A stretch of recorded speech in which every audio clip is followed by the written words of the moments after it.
नमस्कार, वेब मिर्ची से मैं प्रशांत। आज की न्यूज़ स्टोरी भी उसी श्रृंखला में है जिसके लिए वेब मिर्ची ने काम शुरू किया था। मतलब हम आपको वो बताना चाहते हैं जो मुख्य धारा का मीडिया और सरकारें आपसे छुपाती हैं। पंजाब के बाद पूरा हरियाणा नशे की चपेट में आ चुका है। हालत ये है कि पिछले एक हफ्ते में ही हिसार ज़िले के अंदर 7 से ज़्यादा ओवरडोज ड्रग लेने से मौतें हो चुकी हैं। यदि हम 2024 की बात करें या पिछले 2-3 महीने की भी बात करें तो शायद ही हरियाणा का कोई ऐसा ज़िला बचा है जहां ड्रग ओवरडोज से किसी की मौत ना हुई हो। हर रोज़ अखबारों की सुर्खियों में होती हैं कि किसी ने ओवरडोज से एक युवक की मौत हो गई। ये स्टोरी और अच्छी तरीके से हो सकती थी और लंबी हो सकती थी कि मतलब कि हम उन लोगों के पास जाते हैं जिनके परिवारों से ज़्यादा ड्रग लेने से, ज़्यादा ड्रग की मात्रा लेने से मौतें हो गई हैं। हम पुलिस के पास जाते, उनसे नेटवर्क का पता करने की बात करते थे कि पुलिस क्यों नहीं रोक पा रही है। हम डॉक्टर्स के पास जाते, उनसे आंकड़े लेके आते कि कितने लोग इसमें मर चुके हैं। लेकिन ये स्टोरी हम कुछ जल्दी इसलिए कर रहे हैं कि शायद हम ड्रग ओवरडोज से हो रही मौतों पर थोड़ी अवेयरनेस से लगाम लगा सकें। असल में ये माना जा रहा है, हर रोज़ आप अखबारों में देख रहे हो कि ओवरडोज से युवक की मौत हो गई। जो ओवरडोज का मामला है ये मोटे तौर पे अमूमन जो सिरिंज से डोज लेते हैं, जो चिट्टा जो आपका ड्रग है उसको सिरिंज से लेते हैं, उससे है। तो हमने एक एक्सपर्ट से बात की जो पिछले 20 साल से 25 साल से इसी लाइन में है। उन्होंने चौंकाने वाली जानकारी दी कि ओवरडोज का मतलब ज़्यादा डोज नहीं है। असल में जो डोज ले रहा है, जो ड्रग एडिक्ट है, वो इतना समझदार है कि यदि पहले 2 ml ले रहा था तो वो अभी भी 2 ml ले रहा है। हुआ क्या है कि पहले दिल्ली से आपका ड्रग आ रहा था, हो सकता है कि इस बार पंजाब से आ गया हो। पहले वाले में मिलावट ज़्यादा थी, इस बार में मिलावट कम हो। अब यदि मिलावट कम है उस आपकी डोज में, ड्रग की डोज में, तो आपने जितनी ली है वो भी आपके लिए ओवरडोज हो जाएगी। हालात ये हो रहे हैं कि कोई तो अपने बाथरूम में ही मरा हुआ मिल रहा है, कोई झाड़ियों में मरा हुआ मिल रहा है, कोई किसी कमरे में मरा हुआ मिल रहा है। कि इसका जो असर है वो इतना तेज़ गति से है कि अधिकतर मामलों में ड्रग लेने वाले युवक को अपनी वेन से सिरिंज तक निकालने का मौका नहीं मिला। जैसे ही उसने सिरिंज इंजेक्ट किया उसी के साथ उसका कार्डियक हार्ट अटैक हो गया, कार्डियक अरेस्ट हो गया और उसकी मौत हो गई। तो हमने विपिन शर्मा जी से डिटेल में बात की है और हमारी अपील है आपसे कि आप, ये वीडियो थोड़ा लंबा है लेकिन आप इसको विस्तार से सुनिएगा। यदि ड्रग लेने वाला या उसके परिवार का कोई आदमी इसे सुन लेगा तो हो सकता है कि कुछ लोगों की जान बचाई जा सके। एक बहुत ज़रूरी बात मैं आपको पूरी जिम्मेवारी के साथ बताना चाहता हूँ कि जो ये नशे का नेटवर्क बढ़ रहा है, आप सोचते हैं कि कंट्रोल नहीं हो रहा है, पंजाब के बाद हरियाणा में भी फैल गया है, तो आप ये अच्छे से समझ लीजिए कि ये सरकार की मिलीभगत से नहीं चल रहा है। असल में ये सरकार द्वारा ही चलाया जा रहा है, क्योंकि कोई भी आसानी से इसके नेटवर्क का पता कर सकता है। जो ड्रग एडिक्ट रिहैबिलिटेशन सेंटर में हैं, आप उनसे पता कर सकते हैं कि वो कहाँ से ड्रग लेते थे। एक किसी भी आदमी के टेलीफोन मोबाइल नंबर से देख के पता चल सकता है। कितने लोग ड्रग्स के मामलों में पकड़े जाते हैं, अरेस्ट होते हैं, बाद में उनकी बेल हो जाती है, तो उनसे नेटवर्क का पता लग सकता है। तो मतलब बिल्कुल साफ है कि सरकारी अधिकारी, सरकारी नेता यानी पूरा सिस्टम मिलकर ड्रग्स का नेटवर्क चला रहा है। इसलिए आप उनसे ज़्यादा उम्मीद छोड़ दीजिए कि वो इस ड्रग्स के नेटवर्क को, इस नशे के जो पूरे माहौल को रोकने के लिए कोई बड़ा प्रयास करेंगे। और इसीलिए आपके लिए ये वीडियो कहीं ज़्यादा ज़रूरी हो जाता है ताकि आप एक एक्सपर्ट से समझें कि किस तरीके से ड्रग में फंसे आदमी को बचाया जा सकता है, किस तरह के सिम्टम उसके अंदर आते हैं और किन चीज़ों का क्या मतलब है, किस किस तरह के नशे इस टाइम लिए जा रहे हैं। हरियाणा में जिस तरह से लगातार नशा बढ़ता जा रहा है और ओवरडोज की वजह से अनेक मौतों की सूचनाएं हर रोज़ आ रही हैं, तो हम लोग हैं विपिन शर्मा जी के साथ।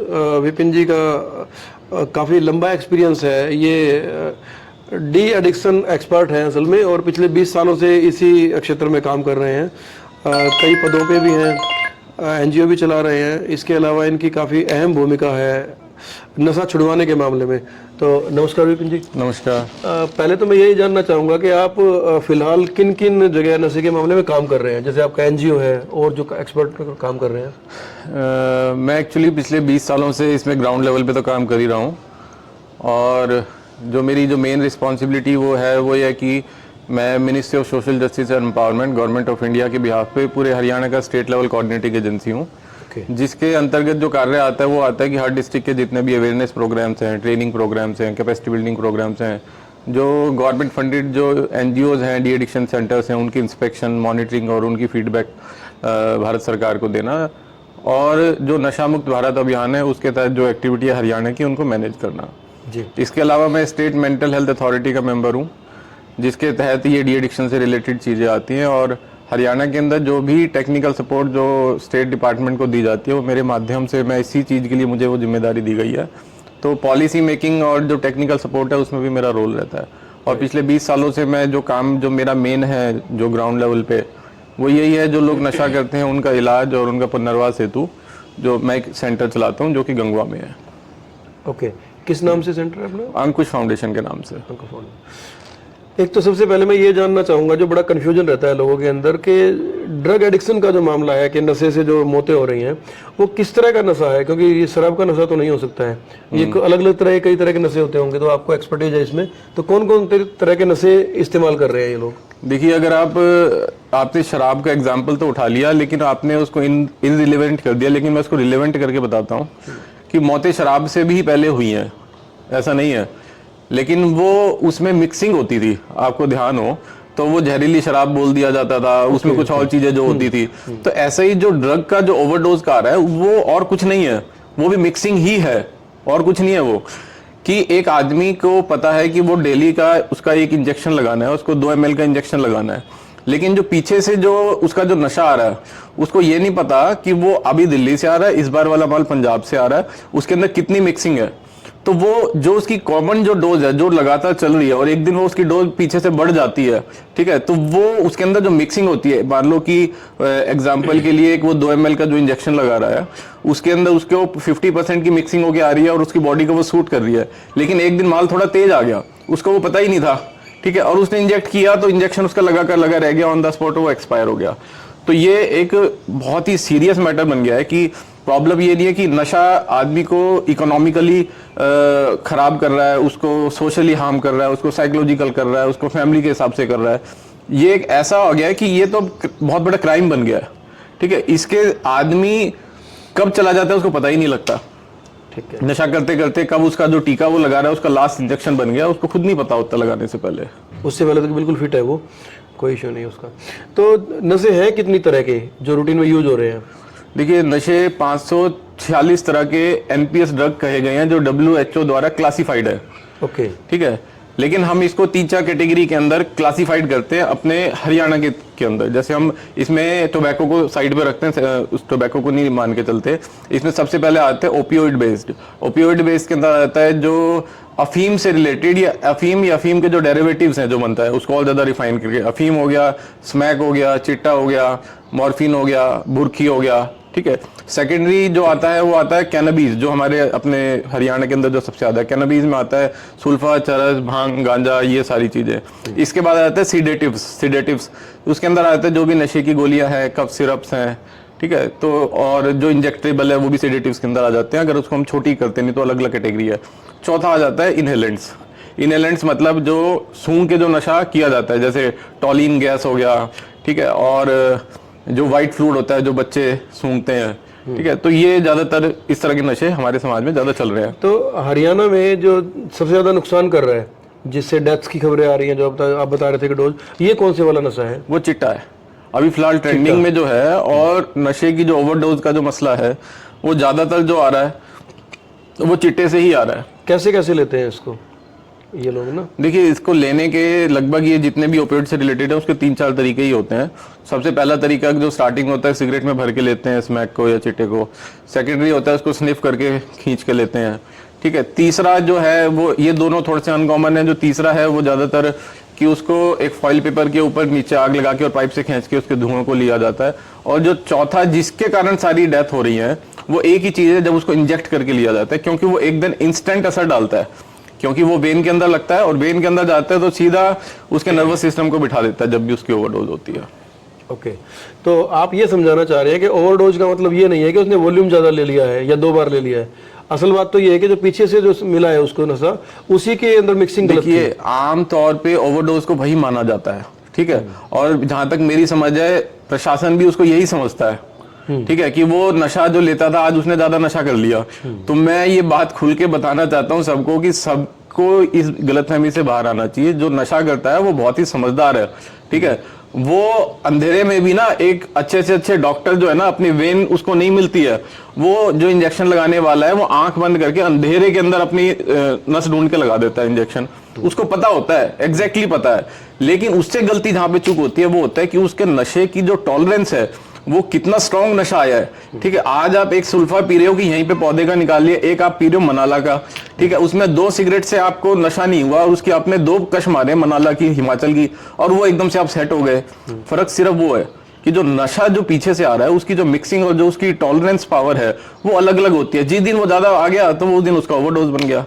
या तो इस तरीके से होगा, या होगा कि उसने थोड़े दिन नशा छोड़ा हुआ है, उसके बाद वो अपनी कॉमन डोज भी लेता है, तो भी वो उसकी ओवरडोज बन सकती है। उसके लिए ज्यादा है वो। आपको क्या लग रहा है कि जिस तरह से ये केसेस बढ़ते जा रहे हैं, ये एक ऑर्गेनाइज्ड क्राइम सा है ये, तो पुलिस क्यों नहीं कंट्रोल कर पा रही है इन चीजों के ऊपर, या प्रशासन क्यों नहीं कंट्रोल कर पा रहा है? देखिए, हम प्रशासनिक लेवल पे भी काम करते हैं। मैं आपको एक एनकॉर्ड की एक मीटिंग होती है जिसमें पूरे हरियाणा के ये डिसीजंस लिए जाते हैं, और भारत सरकार की तरफ से मैंडेटरी है कि एसएलसी हरियाणा उसमें एक सदस्य होना चाहिए सजेशन देने के लिए। मैं चीफ सेक्रेटरी सर को कई बार मेल कर चुका हूँ, मैं सीएम सर को मेल कर चुका हूँ, मैं डिपार्टमेंट के जो डायरेक्टर हैं उनको भी मेल कर चुके हैं, सर हमारी सर्विसेज इसी चीज़ के लिए कि हम टेक्निकल सपोर्ट करें, लेकिन अभी तक मेरे पास उस चीज़ का कोई जवाब नहीं आया है, ठीक है। हम अपने लेवल के ऊपर जो कोशिश करते हैं वो ये कर सकते हैं कि हम अपने जो सुझाव, जो कि हम, क्योंकि हम हमारे को जो ये जिम्मेदारी दी गई है वो इसलिए दी गई है कि हम ग्राउंड लेवल पे पिछले 20 सालों से काम कर रहे हैं, और सभी प्रिंसिपल सेक्रेटरीज को, चीफ सेक्रेटरीज को, सभी डीसीज को हमारे नाम का एक लेटर गया हुआ है कि आप इनकी सर्विसेज लीजिए, ये आपको इसमें सपोर्ट करेंगे। प्रशासन कहीं ना कहीं अपनी, अगर वो पूरी इच्छा के साथ भी काम कर रही है, लेकिन निष्फल दिखाई देती है, क्योंकि हर रोज आप जब आप अखबार पढ़ते हो तो एक डेथ आपको जरूर सामने नजर आ जाती है कि ओवरडोज से मर गया है, ठीक है। और प्रशासन जब भी हम कभी, मैं ग्राउंड लेवल पे as a representative of government of India, मैं गांवों के अंदर जब काम करता हूं, हमारे कैंप लगते हैं, हम अवेयरनेस प्रोग्राम करते हैं, तो गांव वालों को सबसे ज्यादा एक ही सवाल उठता है जिसका हम जवाब दे पाने में सक्षम नहीं हो पाते, लेकिन उनको बहलाना पड़ता है कि उनका एक ही होता है कि अगर ये इतना इलीगल है, ये इतना ज्यादा खतरनाक है, तो पुलिस क्यों नहीं इसको बंद करवा देती, प्रशासन इसको क्यों नहीं करवा देते। तो हमारे पास जो जवाब है, हमारे को वो जवाब बना के उनको देना पड़ता है कि हाँ हम ये सारी चीजें कर रहे हैं, ठीक है। और ऐसा नहीं है कि हो नहीं रहा है, लेकिन जो चीजें दिखाई देती हैं उसमें हमारे को क्लियरली दिख रहा है कि काम तो हो ही रहा है, लेकिन कहीं ना कहीं कोई ना कोई ऐसी चीज है, जगह है जो ना इग्नोर हो रही है। उस इग्नोरेंस को थोड़ा सा समझने की और देखने की जरूरत है कि काम ऐसा कि प्रशासन को बिल्कुल ये कह दिया जाए कि वो कुछ नहीं कर रहा है, ऐसा भी नहीं है, ठीक है। कहीं ना कहीं विल की कमी रह जाती है, कहीं ना कहीं व्यक्ति की कमी रह जाती है, कहीं ना कहीं कोई अपॉर्चुनिटी की कमी रह जाती है, तो कुछ ना कुछ ऐसा है कि हम उस चीज को पकड़ नहीं पा रहे हैं कि ग्राउंड लेवल पे काम हो सके। आपने ये महसूस किया है कि पिछले 20 साल में ये नशे की प्रॉब्लम हरियाणा में बढ़ती जा रही है, या कभी कंट्रोल भी हुई है? देखिए, मैं इसको आधार बताऊंगा आंकड़ों के आधार पे, वो ज्यादा अच्छा रहेगा। 2018 में एम्स के द्वारा हाउस होल्ड सर्वे किया गया था, और मैंने आज भी एक जगह मेल करके कहा है कि दोबारा से एक सर्वे होना चाहिए। तो जो 2018 में सर्वे हुआ था, 5,90,000 ओपियोइड्स के केस थे, जो डिपेंडेंसी वाले केस थे, जिनको इलाज की जरूरत है। 3.5 लाख लोग थे कैनबिस डिपेंडेंसी के केस, और 2.5 लाख लोग थे जो सिडेटिव डिपेंडेंसी के केस थे, और 35,000 केस वो थे जो इनहेलेंट्स के केस थे। और अभी पिछले महीने मैं एक WHO का, UNO का एक आर्टिकल आया हुआ था, उसमें बताया था कि ये 2.5 साल के अंदर ये लगभग 1.5 गुना हो जाते हैं जो भी नशा करने वाले केस हैं। तो हम ये मान के चलें 2018 के अंदर अगर 11 लाख केस थे, तो वो मेरे ख्याल से 17-18 लाख तो केस तो हो ही गए, जिसमें मैंने शराब पीने वालों को नहीं गिना है, ठीक है। अल्कोहल डिपेंडेंसी के केस को गिना ही नहीं है, ठीक है। अगर आप उसको कैलकुलेट कर दोगे तो वो तो 30 लाख के आसपास पहुंच गया। लेकिन ये सरकारी आंकड़े हैं कि ये लगभग 20 लाख के आसपास आपके हरियाणा के अंदर ये केस हो चुके हैं, लेकिन उसके रेशनल में बुनियादी जब जरूरतों की बात करते हैं तो हमारे पास हरियाणा में वो सुविधा नहीं है। काम चल रहा है इन चीजों के ऊपर, लेकिन क्या है कि 15 बेड का लाइसेंस मिलता है, और मेरे ख्याल से 10 ही ऐसे 10 से 15 ऐसे डी एडिक्शन सेंटर होंगे जिनको लाइसेंस मिल चुका है, या जिनको लाइसेंस मिल रहा है सिविल हॉस्पिटल्स के अंदर। तो 150 बेड से ज्यादा की कैपेसिटी नहीं है अपने हरियाणा के अंदर। मतलब 11 लाख एडिक्ट हैं, और ये 2018 के हैं 11 लाख। और 150 बेड की कैपेसिटी है। 150 बेड की मैक्सिमम कैपेसिटी होगी, एग्जैक्ट फिगर मुझे नहीं पता, लेकिन इससे ऊपर नहीं है। आप एक बार जो अभी आपने 4 कैटेगराइज किया था ना कि इस चीज के इतने, इस चीज के इतने, उनको हिंदी में बता दीजिए क्योंकि इंग्लिश का वो थोड़ा मुश्किल है। जैसे ओपियोइड्स का मतलब जो अफीम और उसके डेरिवेटिव्स, मतलब अफीम से बनने वाले जो प्रोडक्ट है उससे, जैसे चिट्टा हो गया, स्मैक हो गया, अफीम हो गई, बुरखी होगी, इससे जो पीड़ित लोग हैं जिनको इलाज की जरूरत है वो लगभग 4,90,000 है। ठीक है, ठीक है। कैनाबीज के अंदर मतलब जो सुल्फा, चरस, भांग, गांजा, ये जो लोग हैं ये लगभग 3.5 लाख है। ठीक है। सीडेटिव्स के अंदर वो आ जाते हैं जो मेडिकल नशा करने वाले लोग हैं। ठीक है, उनकी 2.5 लाख है। ये प्रॉपर इसके अंदर बुक है, सर्वे के अंदर क्लियरली मेंशन्ड है। ठीक है, तो ये इतने लोग हैं 2018 के अंदर जिनको इलाज की जरूरत थी। ठीक है, और मैं ये मान के चलता हूं कि कम से कम वो 2.5 साल बोले थे, लेकिन इन बात को 7 साल हो गए हैं।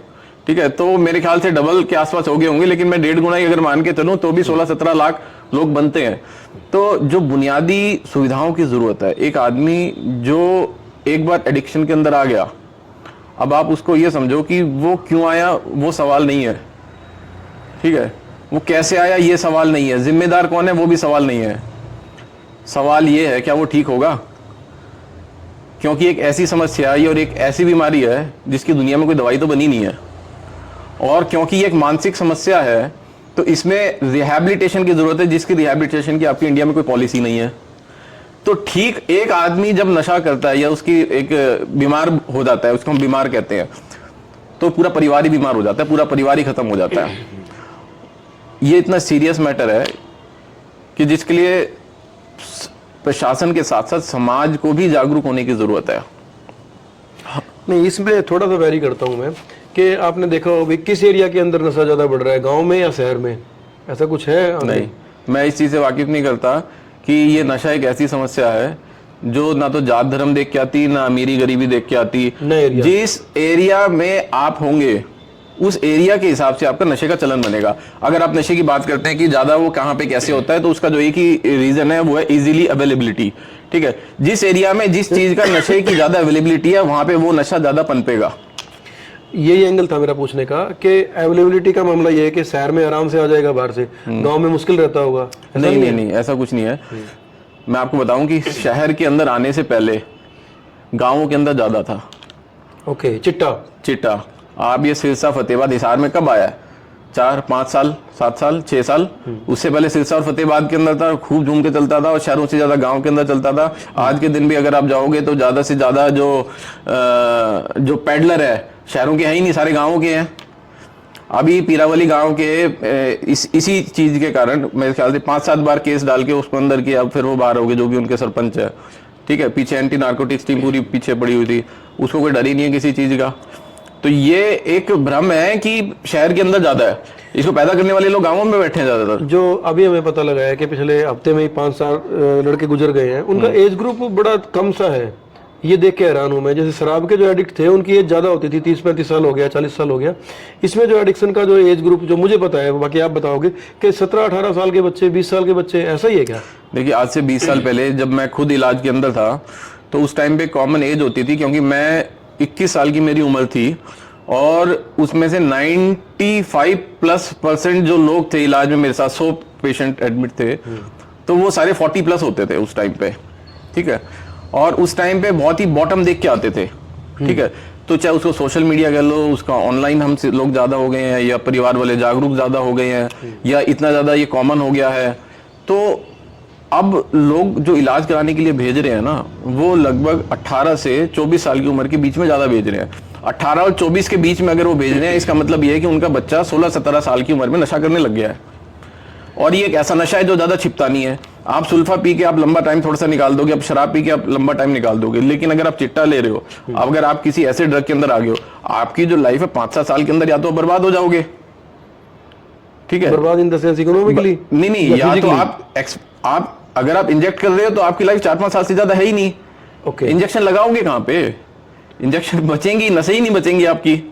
ओके, मैं आपको एक सूचना देता हूं।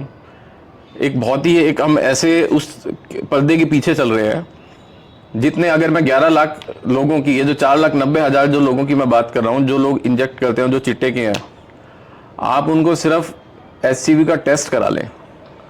कौन सा ठीक है? टेस्ट? HCV काला पीलिया का, जो कि एड्स से भी 300 ज्यादा खतरनाक बताई जाती है। ठीक है, उसमें आपको मोर देन 30 से 40% लोग HCV पीड़ित दिखाई देंगे। ओके। और ये एक ऐसा है कि जब ये एकदम से बम फूटेगा ना, तो एकदम से ये फूटेगा। ड्यू टू चिट्टा हो रहा है बीमारी उसमें उनके अंदर। वो इंजेक्शन के थ्रू जाती है ना एक दूसरे को। ओके ओके, मतलब वो HIV की तरह जाती है, जैसे है HIV फैलता है वैसी HCV फैलती है। उस नीडल को बार बार यूज कॉमन यूज होती है। मान लो 5 लोग अब एक शेयरिंग के अंदर नशा कर रहे हैं ना, तो वो उसी निडल से वो सारे एक लगा रहे हैं।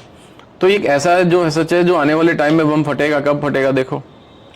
तो इसमें सिम्टम क्या रहते हैं इस नशे के? सिम्टम बहुत सालों बाद पता लगते हैं, कई साल के बाद पता लगते हैं। हम जैसे पेशेंट, हमारे पास अब मैंडेटरी है, कोई भी पेशेंट हमारे पास अगर एडमिट होता है तो हम उसका HCV HIV टेस्ट करते हैं। उस आदमी को पता ही नहीं होता उसको HCV है। मैं आज के दिन में बताऊं तो कम से कम 4-5 ऐसे केस होंगे जिनको पता तब चला क्योंकि वो सेंटर में आए, वो इलाज के लिए आए और हमने उनका टेस्ट करा दिया तो पता चला उसको HCV है। उसको पता ही नहीं चलता। नहीं, किसी फैमिली में कोई बच्चा है, उसकी कैसी एक्टिविटी से पता लगता है कि नशे की लत पड़ गई है उसको? कुछ ऐसे सिम्टम होते हैं? देखिए, सिम्टम बहुत ही क्लियर है। ये प्री मॉर्बिड पर्सनैलिटी है। वो बचपन से ही वैसे अलग दिखाई देगा, एकदम से नहीं करने लग जाता है। वो बचपन से ही थोड़ा सा दूसरों से अलग होता है। लेकिन अगर आप कॉमन फैक्टर्स की बात करते हैं ना, तो उसके स्वभाव के अंदर और उसके रूटीन के अंदर ये 2 चीजों के अंदर बदलाव आ जाएगा। चिड़चिड़ापन आ जाएगा, बचपन उसमें थोड़ा सा तेजीपन आ जाएगा। ठीक है, या तो वो बहुत ज्यादा ओवर एक्साइटमेंट में रहेगा, या एक्साइटमेंट बिल्कुल ही डाउन होगा उसका, या तो बहुत ज्यादा उसके अंदर रहेगा, या फिर डिप्रेशन के अंदर रहेगा। उसका रूटीन चेंज हो जाएगा। आमतौर पे जब बच्चा जो 16, 17, 18 साल की उम्र के अंदर होता है, वो जब घर से बाहर जाता है तो ये बोलता है कि मम्मी पूछती है कहाँ जा रहा हूँ, वो कह रहा है यहीं तक जा रहा हूँ। ठीक है, और यहीं तक जा रहा हूँ, वो 4 घंटे बाद आएगा, कहाँ था, यहीं पे था, जगह नहीं बताएगा कहाँ पे था। ठीक है, तो वो पकड़ना पड़ता है उसके जवाबों से। लेकिन इसके पीछे रीजन क्या है कि अगर हम इसको बेसिक रीजन देखें तो फैमिली भी जिम्मेदार होती है। ठीक है, इसमें हर व्यक्ति का एक आदमी कोई माँ के पेट से तो नशा सीख के नहीं आया। वो जब उसने नशा करना स्टार्ट किया तो वो उन लाखों लोगों की तरह था जिसने पहली बार नशा किया। अच्छा, आपने भी किया होगा, किसी ने भी, जो भी लगभग लोग हैं, कभी ना कभी वो यूज किया होता है। तो उसने भी पहले कभी सिर्फ एक ही बार स्टार्ट किया था, लेकिन वो लाखों लोग नहीं बने, वही एडिक्ट बना। उसके पीछे बहुत सारे लोग हैं जो जिम्मेदार हैं। ठीक है, उसमें उसके स्कूल के टीचर भी इन्वॉल्व हैं, उसके खुद के पेरेंट्स भी हैं, उसके पड़ोसी भी है, हमारा समाज है, सब जिम्मेदार हैं। सिर्फ एक एडिक्ट को एक जिम्मेदार ठहरा दिया है कि वो नशा करता है और वो उसकी एक कैरेक्टर ऐसा बना दिया है हमारे समाज ने कि वो स्टिग्मा एक सबसे बड़ी प्रॉब्लम हो गई है उसके लिए। वो स्टिग्मा से बाहर नहीं आ पाता क्योंकि वो एक्सेप्ट ही नहीं करता। वो छोड़ने की कोशिश तो तब करेगा ना जब वो मानेगा। अगर उसने मान लिया तो स्टिग्मा लग जाएगा उसके ऊपर नशेड़ी का। वो बेचारा अपनी उसी स्टिग्मा के अंदर वो चलता रहता है, वो किसी के आगे बोलता नहीं है, वो हेल्प लेता नहीं है, वो नशे के अंदर फंसता चला जाता है। तो ये प्रॉब्लम है जो अंदर रूट लेवल तक काम करती है। बेसिकली किस तरह के लोग नशा बेचते हैं, कुछ इसका डाटा है? देखिए, हमने इस पे बहुत काम किया है। खासतौर से मेरी जो लाइन के स्टार्टिंग के सफर में मैंने हर तरह के एक्सपीरियंस किए नशा बेचने वालों के ऊपर भी। लाइसेंस तो इसका कोई है नहीं। ठीक है, और कहाँ से आता है, कैसे आता है, जो इसका हम ज़्यादा बड़ी ऊंची बात नहीं करेंगे, हम थोड़ा नीचे लेवल की ही बात करेंगे। तो ज़्यादातर जो अपने हिसार या इस एरिया के अंदर जो सप्लाई होती है वो ज़्यादातर दिल्ली से होती है। और जो दिल्ली के अंदर जो नाइजीरियंस बैठे हैं, ठीक है, वहाँ पे वो लोग सप्लाई करते हैं, उनके ऊपर कोई और लोग होते हैं। ये एक चेन ऐसी है जिसमें कम से कम 7-8 लेयर हैं। तो 30वें लेयर के बाद आपको पता ही नहीं है, किसी को ही नहीं पता कि कौन है। लेकिन हम नीचे की लेयर की बात करते हैं कि आमतौर पर जो एक एडिक्ट है वो बेचारा वैसे ही फंसा हुआ है, पैसे उसको मिल नहीं रहे हैं, या तो वो क्राइम करे। ठीक है, वो आप जितने भी ये क्राइम हो रहे हैं, वो चेनें खींच ली, ठीक है, ये जो बाइक पे कौन है, वो नशा करते हैं, वो लोग वही लोग हैं। ठीक है, तो या तो वो इस तरह के कोई क्राइम करें, किसी को लूट लें, या फिर वो नशा बेचें। उनके पास ऑप्शन नहीं है ज्यादा। आप ये कहना चाह रहे हो कि वो नशा करने के लिए क्राइम कर रहे हैं? नशा करने के लिए क्राइम कर रहे हैं के लिए? नशा करने के लिए वो कुछ भी करेगा। ओके। ये चिट्टा या कोई भी जो नशा है, अगर वो डिपेंडेंसी वाले मोड के अंदर आ गया है तो उसके लिए माँ उसकी माँ नहीं रह जाती, उसका बाप उसके लिए बाप नहीं रह जाता। जब उसको टूटन होती है, जब उसको जरूरत होती है, उसके लिए सब रिश्ते, सब समझदारी, सब मोरल कैरेक्टर, वो सब जीरो हो जाते हैं। उसको सिर्फ नशा चाहिए। नशा करने के लिए वो कुछ भी कर सकता है। तो आम तौर पे क्या है कि जिसको फैमिली से मिल जाते हैं तो उस तरह घर वालों को बेवकूफ बना के अपनी पूर्ति करता रहता है। जहां से फैमिली से मिलना बंद हो जाते हैं तो बच्चा बाहर से नशे की पूर्ति करेगा। नशे की पूर्ति कैसे करेगा? या तो वो कोई छोटा मोटा क्राइम करेगा, 2-4 दोस्तों के साथ मिलके उसकी चेन खींच ली बाइक के ऊपर चलते हुए, कोई लेडी जा रही है उसका मंगलसूत्र खींच लिया, छोटी मोटी चोरी कर ली, कुछ प्लानिंग कर ली, आपस में किडनैपिंग का प्लान बना लिया घर वालों से पैसे निकलवाने का। या फिर जो एंड में आता है, जब उसको कोई ये चीजें काम नहीं करती, इतनी उसमें काम नहीं होती, तो उसको ये सलाह दी जाती है कि भाई तू नशा बेच ले। तो एक काम कर, तेरे को यहाँ से जाना है और वो नशा लेके वहां पे जाना है, तुझे इतने ग्राम सामान मिल जाएगा। वो आदमी सोचता है मेरा 15 दिन का जुगाड़ हो रहा है, कुछ नहीं करना, एक बार बस सामान वहां से लेके आना और यहाँ पे देना है, मेरा 15 दिन का जुगाड़ हो रहा है, तो वो करता है। अब जब फंसता है तो वही फंसता है। मैंने इसके लिए एक सेक्शन 6(3) उसका था NDPS एक्ट के अंदर, उसमें एक ये था कि आप अगर इतने ग्राम से ऊपर पकड़े जाते हो, ठीक है, तो आपको जिंदगी भर कोई सर्विसेज, गवर्नमेंट सर्विसेज या वो दूसरी चीजें नहीं मिलेंगी। मैंने उसके लिए भी एक वो लगाई थी कि इसमें आज के दिन वो लोग पकड़े जा रहे हैं जो एडिक्ट हैं, तो उनको एज ए एडिक्ट माना जाए, उनको बेचने वाला ना माना जाए। ओके, ठीक है, वो मजबूरी है उनकी, उनके पास कोई रास्ता नहीं है। ठीक है, या तो आप इतना यूरोपियन कंट्रीज की तरह, वेस्टर्न कंट्रीज की तरह वैसा हो जाए कि आप लीगली प्रोवाइड कराएं वो चीजें, वो अगला क्राइम ही ना करे। है बहुत सारे कंट्रीज में ऐसा है। लीगली तो आप अभी तक उनको बेड ही प्रोवाइड नहीं करवा पा रहे हो, मतलब नशा तो बहुत दूर की बात है। ठीक है, तो वहां पे वो प्रोवाइड कराते हैं अपना सिस्टम, लेकिन कम से कम आदमी क्राइम के अंदर ना जाए।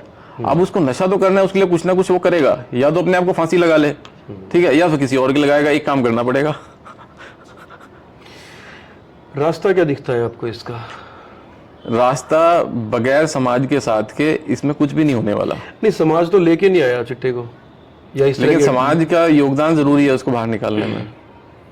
अगर आप उदाहरण से समझना चाहें तो मैं आपको समझाता हूँ। जैसे बीच में एक टॉपिक आ गया था, जब बच्चा नशा करना स्टार्ट करता है तो माँ उसके फादर को तब तक नहीं बताती जब तक सर पे नहीं पहुंच जाती बात। माँ को पता होता है कि सब पता चल जाता है माँ को। फादर बेचारा बाहर परेशान है अपने काम धंधे के अंदर, उसको नहीं पता चलता। उसको माँ को पता होता है रात को लेट आ रहा है या पी के आ रहा है, कब आ रहा है, कब जा रहा है, एक्टिविटी, खाना नहीं खा रहा, सब पता होता है क्योंकि एक्टिविटी चेंज हो जाती है। लेकिन वो तब बताती है जब उसके हाथ से बात निकल जाती है, समय रहते नहीं बताती वो, मेरा बच्चा मेरा बच्चा। सेकेंडरी क्या है कि आप स्कूल के अंदर जाओ, स्कूल के अंदर क्या होता है कि एक टीचर एक को पता होता है कौन सा बच्चा मेरा नालायक है और कौन सा मेरा पढ़ने वाला बच्चा है। ठीक है, टीचर को जब ये पता चल जाता है कि ये आदमी नशा करता है या ये ऐसे लोगों में उठता बैठता है, आपकी ड्यूटी है उसको काउंसलिंग करने की। लेकिन अनजाने में जो टीचर है, हमारा जो सिस्टम बना हुआ है, वो हम उसको आइसोलेट कर देते हैं। हम वो कहते हैं कि इस बच्चे के साथ नहीं बैठना, ये बच्चा तुम्हारे को भी खराब कर देगा। आपने तमगा लगा दिया उसके ऊपर, आपने एक स्टैंप लगा दी कि ये अच्छा बच्चा नहीं है। अब वो बच्चा जो है जिसकी एज ऐसी है कि वो इतना ही समझेगा कि उसको आइसोलेट कर दिया गया है कि उसके साथ कोई नहीं बैठेगा, ये बैठोगे तो ये भी नशा करने वाला है, तुम भी नशा करने लग जाओगे, उसको समाज से तुमने अलग। अब उसके पास कौन सी जगह है बैठने के लिए? वही बची है। अब उसके पास वही जगह है, वो उन्हीं लोगों के पास उठेगा बैठेगा जो उसी तरह के लोग होंगे। अब आपने उसको इनडायरेक्टली बढ़ावा दे दिया उसको। अब आप जाओ स्कूल से, अब आप घर पे आ जाओ, आप और मैं पड़ोसी है, आमतौर पे जो होता है आप और मैं मत समझो, ठीक है। आपका बच्चा नशा कर रहा है तो मैं क्या कहता हूँ, इससे दूर रहियो, बिल्कुल, ये तुझे भी नशेड़ी बना देगा। या फिर पड़ोसी कहेंगे भैया तेरा अपने बच्चे को हमारे लड़के से दूर रखियो। आपने क्या किया? आपने पड़ोसी की भूमिका नहीं निभाई, ठीक है, आपने कोई सामाजिक भूमिका नहीं निभाई, आपने अपने बच्चे को बोल दिया कि उससे दूर रहना है। क्या भूमिका हो सकती है सामाजिक? जब भी आपको पता लगे कि आपके पड़ोसी का बच्चा नशा कर रहा है, सबसे पहले उसके माँ बाप को उसकी जानकारी में देना। वो तो पहले से पता ही है उनको। नहीं, बहुत लेट पता चलता है घर वालों को। फादर को, जो इंपॉर्टेंट डिसीजन लेने वाले व्यक्ति हैं जो घर में, उनको बाद में पता चलता तो है, लेट पता लगता है। ठीक है। वो भी या तो बाहर से पता लगता है, फिर वो जांच पड़ताल करते हैं, फिर माँ बताती है कि हाँ ऐसे ऐसे करता था। समय रहते जो चीजें की जा सकती थी ना, आप समझो कि डिपेंडेंसी का मोड एकदम से नहीं आ जाता है एडिक्ट के अंदर। डिपेंडेंसी के मोड आने से पहले चिट्टे में भी डिपेंडेंसी का मोड एकदम से नहीं आता है। डिपेंडेंसी का मोड आने से पहले उसको रोका जा सकता है। नहीं, जो लोग इंजेक्शन लगा रहे हैं तो क्या उनका डिपेंडेंसी का मोड नहीं आ देखिए, गया? कोई भी आदमी सीधा पहली बार में इंजेक्शन नहीं लगाता, ओके, ठीक है। वो पहले घूमता है दूसरी कई चीजों के अंदर, जब उसका हो जाता है वो थोड़े टाइम के बाद वो इंजेक्शन के ऊपर आता है। बहुत ही रेयर केस होते हैं जो क्लियर direct मान के injection- चले कि जो इंजेक्शन लगा रहा है वो काफी टाइम से अलग अलग तरीके से ड्रग्स ले रहा था। हाँ, आमतौर पे ऐसा होता है, ठीक है। कोई भी एक के सारे एक जैसे नहीं होते हैं, लेकिन आमतौर पे सीधा आदमी इंजेक्ट पे नहीं आता क्योंकि इंजेक्शन नहीं लगाना आता उसको। वो सीखता है, वो ग्रुप के अंदर सीखता है, ठीक है। तो वो पहले सिगरेट में भर के पीता है, फिर वो फॉइल पेपर के ऊपर पीता है, फिर उसको एक जब वो बैठा होता है तो उसे कहते हैं अरे इसमें क्या मजा है, चल तेरे को ऐसे करके आज करके दिखाते हैं, इसमें एकदम से मजा आएगा, चुटकी में मजा आएगा। तो वो सीखता है। एक बात और थी जो आप बता रहे थे कि ओवरडोज के मामले में कि जब उसने इंजेक्ट किया तो उसका इंस्टेंट रिजल्ट आता है, उसको पता भी नहीं लगता कि ये हुआ है। तो वो क्या चीज थी, जैसे आपने बताया कि एक तो गड़बड़ पीछे से आ रही है डोज में, कि वॉल्यूम में गड़बड़ है कोई ना कोई। देखिए, जहाँ तक मेरी समझ है, इसे मेडिकली पार्ट पे जो एक साइकियाट्री ज़्यादा अच्छे तरीके से बताएगा, जहाँ तक मेरी समझ है, मैं 20 साल से जो काम कर रहा हूँ, कि जब भी कोई भी नशा वेन्स के माध्यम से उसको इंजेक्ट किया जाता है, तो जब भी वो एज ए ओवरडोज बनता है तो वो एक तरह से कार्डियक अरेस्ट करता है, वो आपके नर्वस सिस्टम को बिठा देता है। इसको आप इस तरीके से समझते हैं, जब आपको सांप ने काटा, ठीक है, तो जो सांप के काटने से काम हुआ वही वो इंजेक्ट करने से काम हुआ। जहरी तो है, वो भी जहर है, ये भी जहर है, ठीक है। इसने भी आपके नर्वस सिस्टम को बिठा दिया, उसने भी आपके नर्वस सिस्टम को बिठा दिया, ठीक है। तो ये काम उसी तरीके से ही करता है, लेकिन क्या है कि जब आप वेन्स के थ्रू करते हैं तो वो डायरेक्ट एकदम से इंपैक्ट करता है। ओके।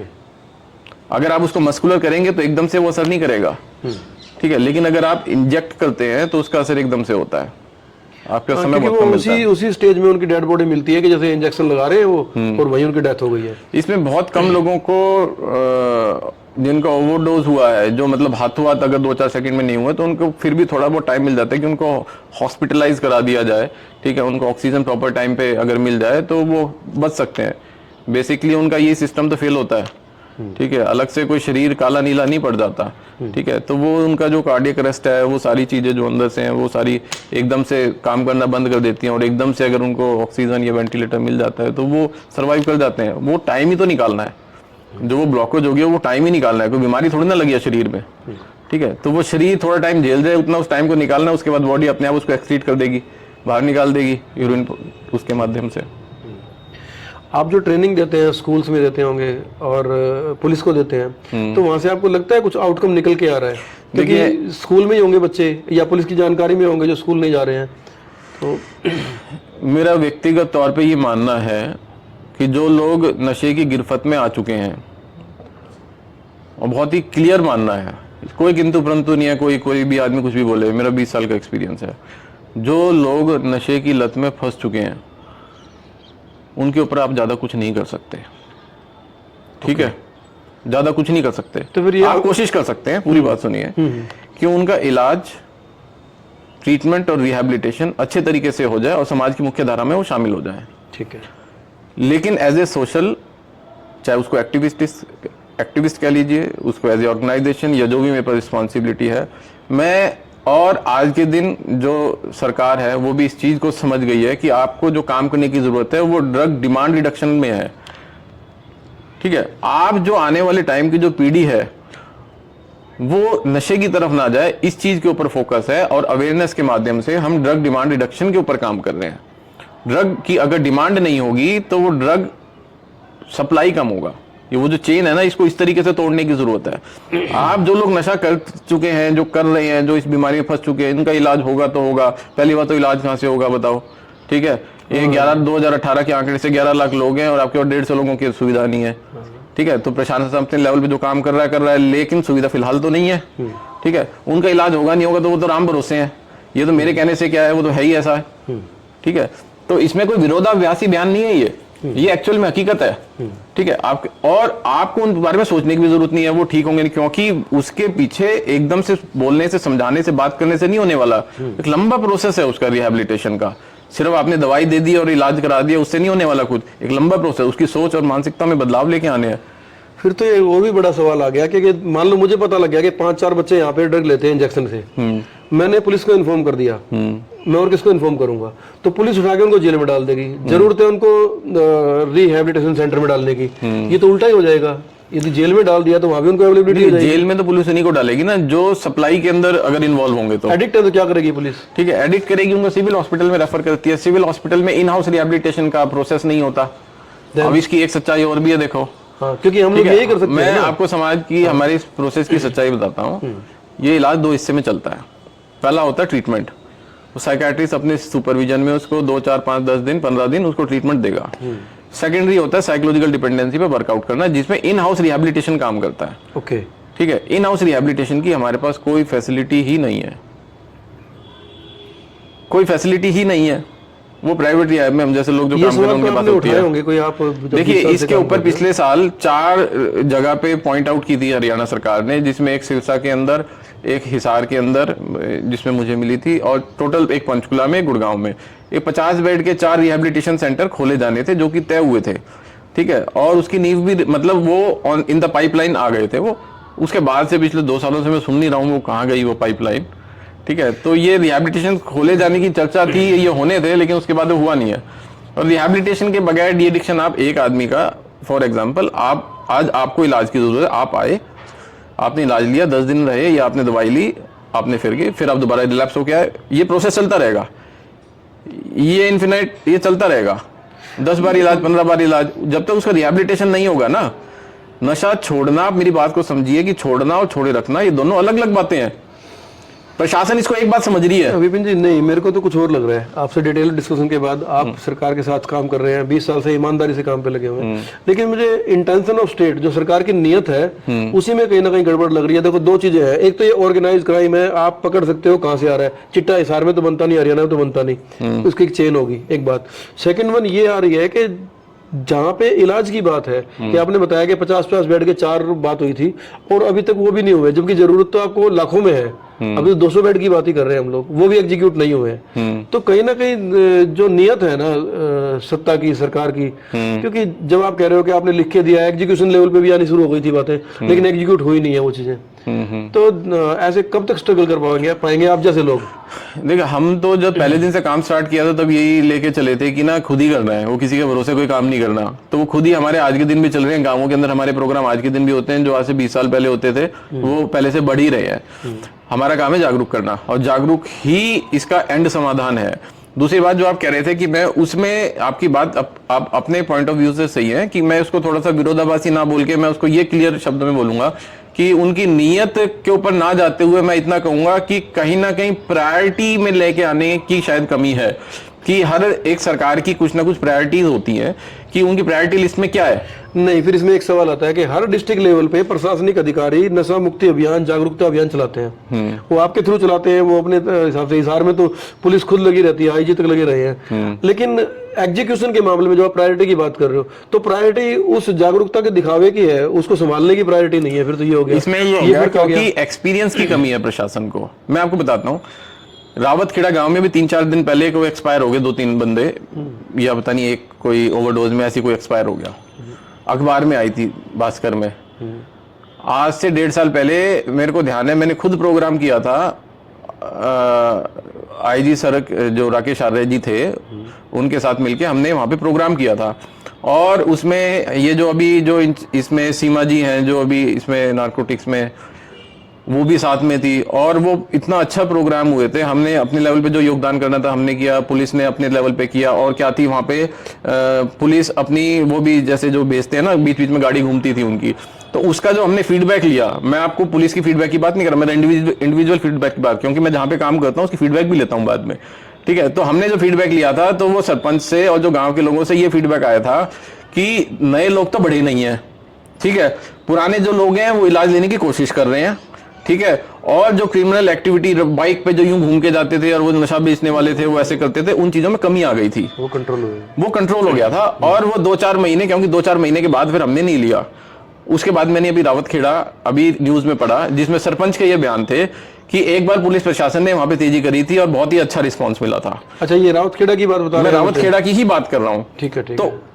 उसी गांव से मैंने अभी अखबार में पढ़ा कि उन्होंने कहा था कि पुलिस प्रशासन को दोबारा से उन चीजों पे ध्यान देना चाहिए कि वो 1-1.5 साल पहले जब वो काम किया गया था तो उसका अच्छा असर मिला था।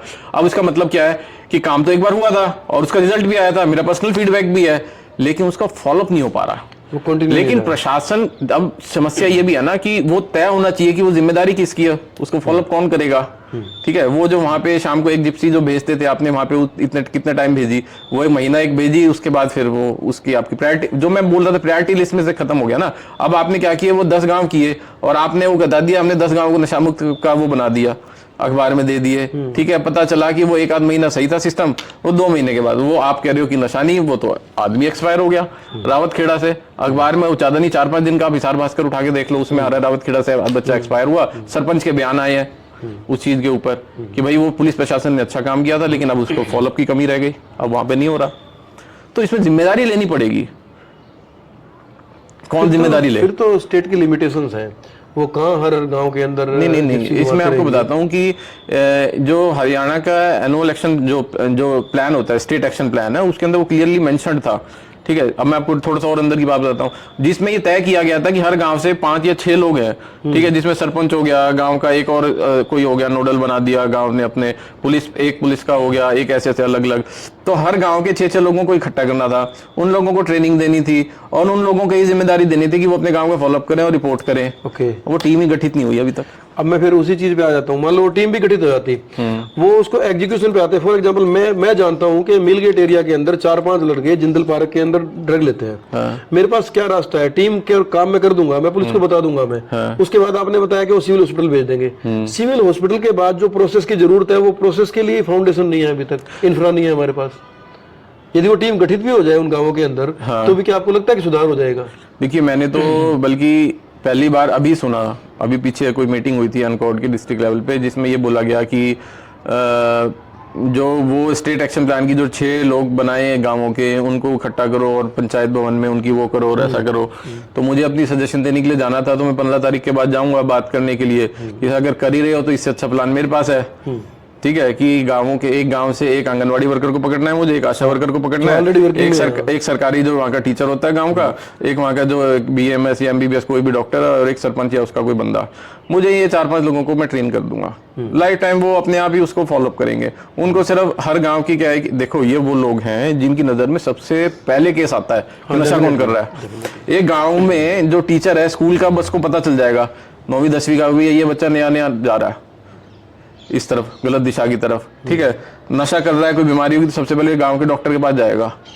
गांव के अंदर सिस्टम ऐसा नहीं है कि छोटी सी होगी और वो आधार हॉस्पिटल आ गए। ठीक है, वो गांव की डिस्पेंसरी में जाता है।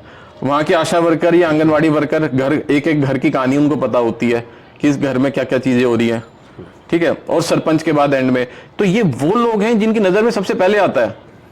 आप इसको समझोगे, अगर आपको किसी को ग्राउंड लेवल पे काम करना है ना, आप इनको 4-5 लोगों पे काम करना है, आपको इतने बड़े तंत्र की जरूरत ही नहीं है।